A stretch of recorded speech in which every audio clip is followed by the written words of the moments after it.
About the uncertainty principle stated by Heisenberg.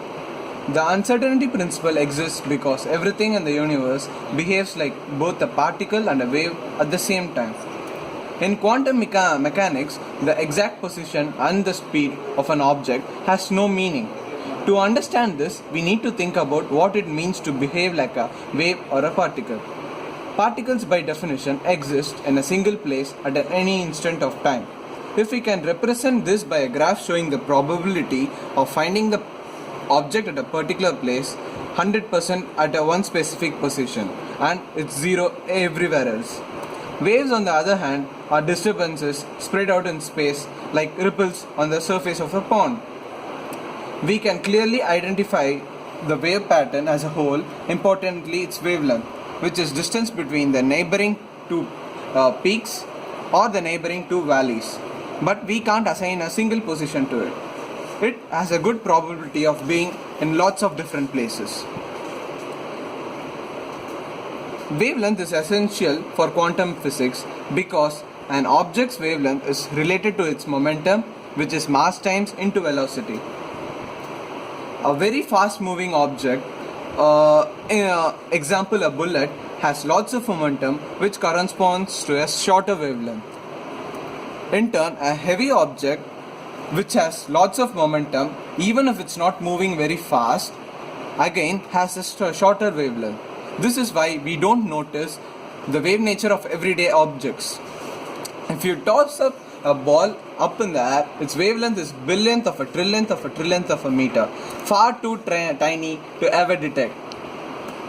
Small things like atoms or electrons can have wavelengths big enough to measure in physics experiments. So if we have a pure wave, we can measure its wavelength and thus its momentum, but it has no position. To get a particle's position to get a particle with both position and momentum, we need to mix the two pictures to make the graph that waves, but in only a small area. By combining waves with different wavelengths, which means giving our quantum object some possibility having a different wavelengths, which means giving a quantum object some possibility of having different momentum. When we add two waves, we find that there are places where the peaks line up making a bigger wave and the other places where the peaks of one fill in the valleys of the other. The result has regions where we see waves separated by regions with nothing at all. If we add a third wave, the regions of the waves where the waves cancel out get bigger, and a fourth with the wavier regions becoming very narrower. If we keep adding waves, we can make a wave packet with a clear wavelength in one small region. This is a quantum object with both wave and particle nature.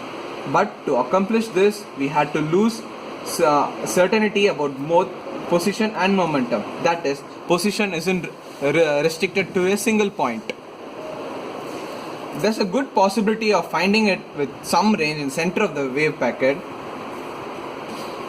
and we make the wave packet by adding a lots of waves, which means there's a probability of finding the momentum is very less. Now both position and momentum are now uncertain. If you want to reduce the position uncertainty by making a smaller wave packet, you need to add more waves, which means a bigger momentum uncertainty. If you want to know the momentum better, you need a bigger wave packet, which means a bigger position uncertainty. This is the Heisenberg's uncertainty principle, first stated by the German physicist Werner Heisenberg back in 1927. This uncertainty isn't a matter of measuring well or badly, but inevitable result of combining particle and wave nature. The uncertainty